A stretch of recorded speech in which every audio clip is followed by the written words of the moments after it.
Ma nouvelle histoire, ça s'appelle « Les mains jointes d'Albrecht Dürer ».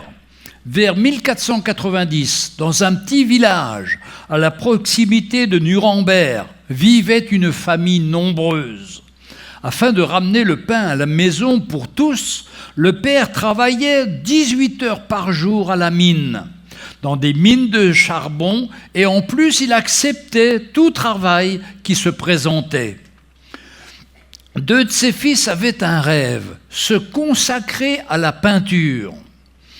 Mais ils savaient que leur père ne pourrait jamais les envoyer à l'université parce qu'ils n'avaient pas les moyens. Après de nombreuses nuits de conversations étouffées, les deux frères arrivent à trouver un accord.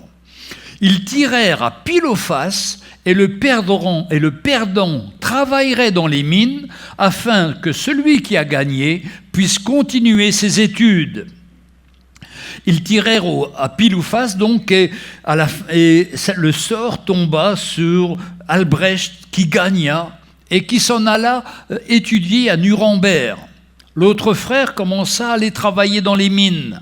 C'était dangereux. Il y resta pendant 4 années afin de payer les études de son frère, qui, depuis son départ, avait fait sensation à l'académie. En effet, les gravures d'Albrecht, ses sculptures, ses toiles, ses peintures devinrent rapidement meilleures que celles de tous ses professeurs. Et au moment de recevoir son diplôme, il avait déjà commencé à gagner une somme importante du fruit de son travail. Quand le jeune artiste revint dans son village, la famille Dürer se réunit pour faire une fête en son honneur. À la fin de la soirée mémorable, Albrecht se leva de sa place d'honneur à table et proposa de lever un toast en hommage de son frère chéri qui s'était tant sacrifié en travaillant dans les mines afin de rendre possibles ses études. Il déclara « Maintenant mon frère, c'est à ton tour, tu peux désormais te rendre à Nuremberg afin de concrétiser tes rêves. Moi, je me chargerai de payer toutes tes dépenses. » Tous les regards se tournèrent vers le bout de la table où était son frère. Et ce dernier, le visage embué de larmes, se leva et dit doucement « Non, mon frère, je ne peux pas aller à Nuremberg. C'est trop tard pour moi. Chaque os de mes mains ont été cassés au moins une fois. Et ma main droite, j'ai un rhumatisme énorme et je ne pourrai jamais tracer avec un compas toutes les formes que je dois faire, ni la plume pour pouvoir écrire ou le pinceau. Non, mon frère, pour moi, il est déjà trop tard. Cependant, je suis heureux que ces mains difformes aient servi à ce que les tiennes puissent réaliser leurs rêves. Plus de 480 ans se sont écoulés depuis ce jour.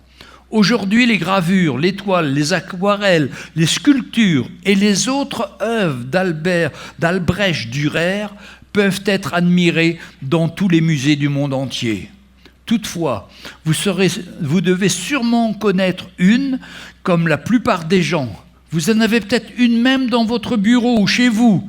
C'est une gravure d'Albrecht Dürer dessina un jour afin de rendre hommage au sacrifice de son frère. Les mains abîmées de son frère, jointes en prière, souvent devant des grandes épreuves, témoignant de sa confiance inébranlable dans sa foi en Jésus-Christ. Il était un homme de foi très attentif au retour de la vraie foi et par la parole de Dieu, qui allait manifester cette période qu'on a appelée la Renaissance, ramenant la révélation de la nouvelle naissance et la réforme protestante. C'est extraordinaire. Cet homme a donné sa vie pour son frère, a travaillé dur pour son frère. Et malheureusement, quand c'était son tour, ses mains étaient trop abîmées. Mais son frère a toujours eu de la reconnaissance pour celui qui avait donné sa vie pour lui. Nous devons avoir de la reconnaissance aussi pour notre Seigneur qui a donné ses mains et qui a donné son corps, sa vie pour nous sauver, nous aussi. Il a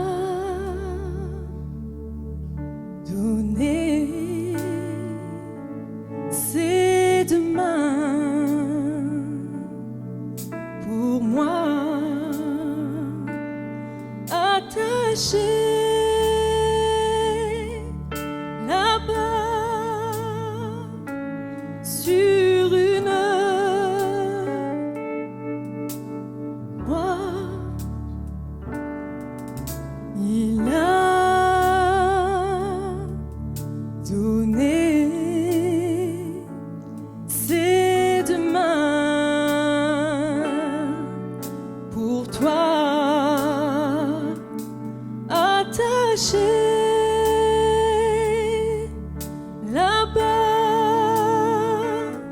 sur une croix, alors qu'il était dans le jardin. Ils sont venus pour l'arrêter. On voulait les en empêcher, mais il leur dit: ne faites rien. Comme Judas venait de l'embrasser, tous les soldats l'ont entouré. Ils l'ont saisi et emmené. Ils prétendaient vouloir le juger. Il a donné ses deux mains pour toi, attaché là-bas sur une croix. Un feu brûlait tard dans la soirée. Les mains de Pierre s'y réchauffaient. Celle de Jésus était percée comme un brigand. Ils l'ont cloué. Les mains des soldats l'avaient cogné. Celle de Pilate était lavée. Tu vas peut-être